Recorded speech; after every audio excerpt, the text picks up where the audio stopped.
నమస్కారం అండి. తెలుగు కథల వేదికకు స్వాగతం. ఈరోజు తాటికోల పద్మావతి గారు రచించిన ఎర్ర డైరీ అనే కథను విందామండి.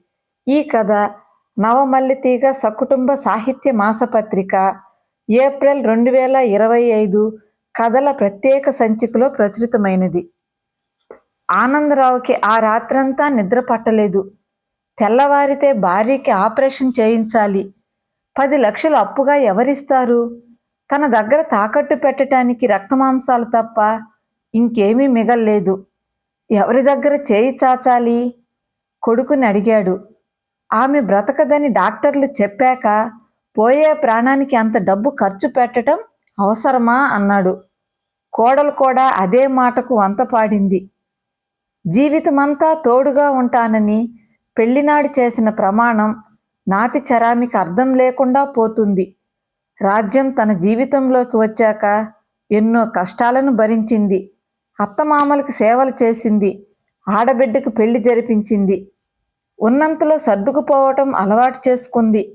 ఒక్కడే కొడుకు.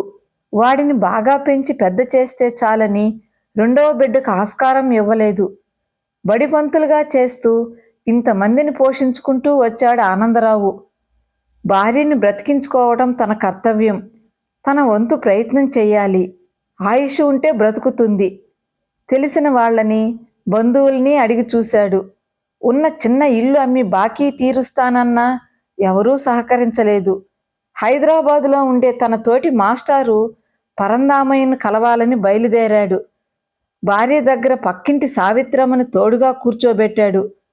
హైదరాబాద్ అంత సిటీలో ఎవరెక్కడుంటారో తెలుసుకోవటం చాలా కష్టం. ట్రైన్ దిగి ఆటో మాట్లాడుకుని ఇంటికి వెళ్ళేసరికి తాళం వేసి ఉంది. ఏదో పెళ్లికి వెళ్ళారని చెప్పారు పక్కింటి వాళ్ళు.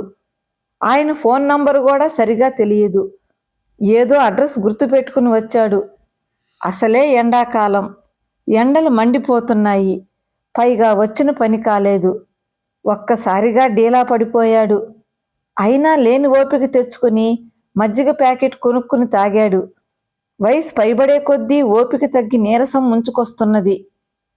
హైదరాబాద్ నుంచి గుంటూరు వెళ్ళాలంటే తెల్లవారుతుంది. రైల్వే స్టేషన్కి ఆటో ఎక్కాడు.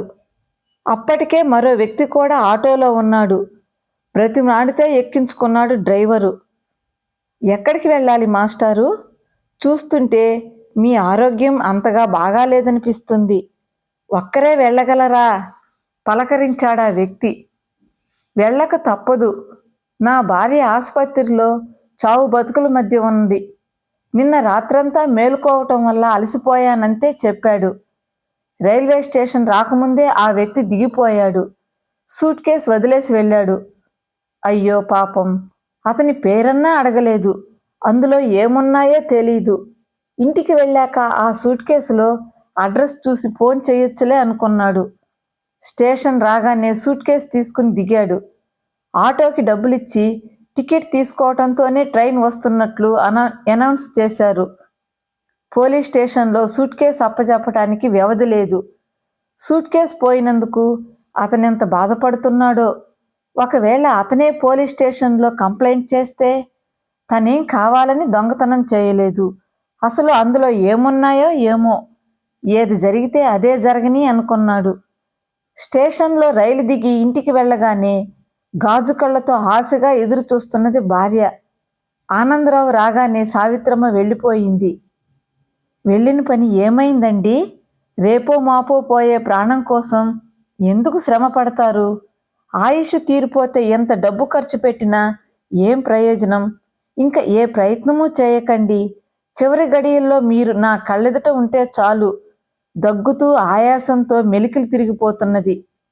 రాజ్యం అంటూ ఉదుటన వచ్చి భార్య పొదివి పట్టుకున్నాడు. నీకెందుకు రాజ్యం? నేనున్నానుగా.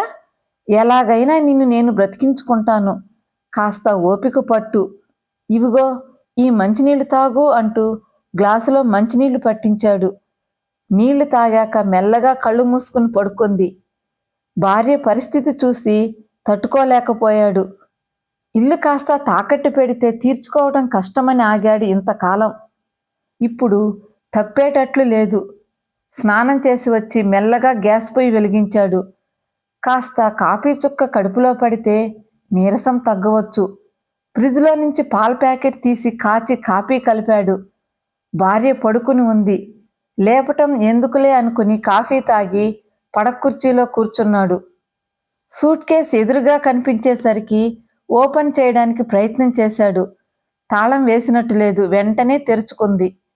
లోపలున్న డబ్బు నోట్లు చూసి నోటమాట రాక అలాగే చూస్తుండిపోయాడు.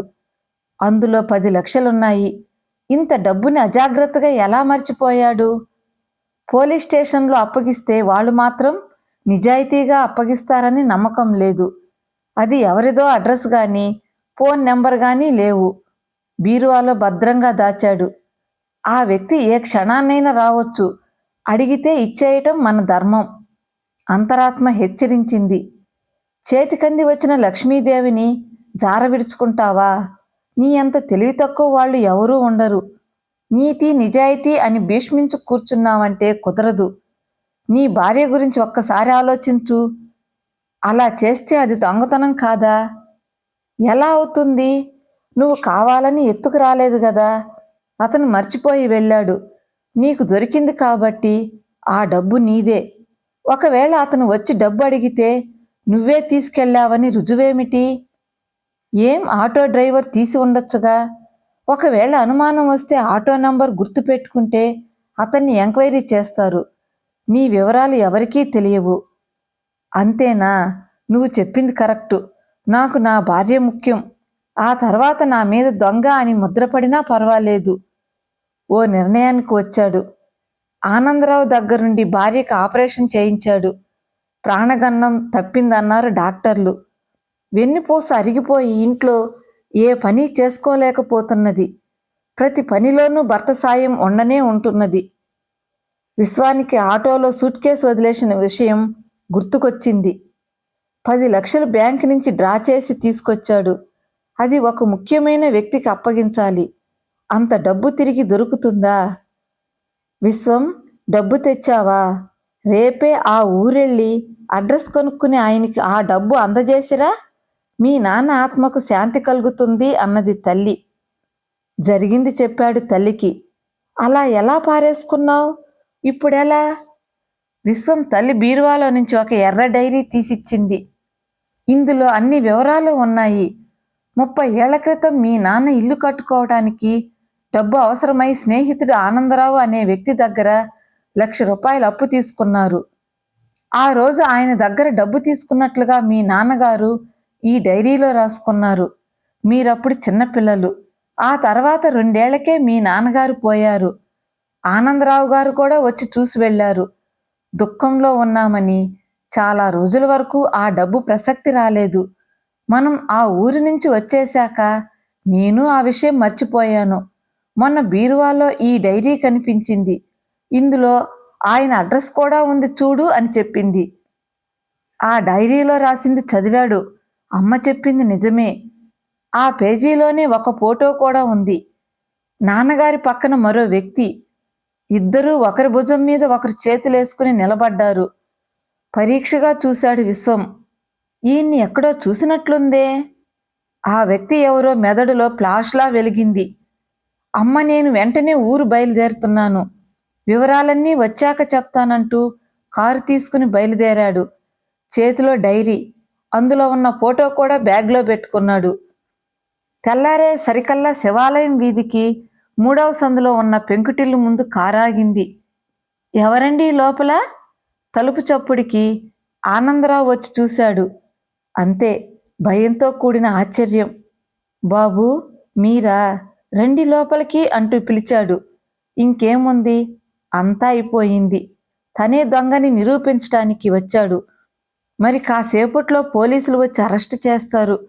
భగవంతుడా, మనసులో కంగారు పడుతున్నాడు ఆనందరావు.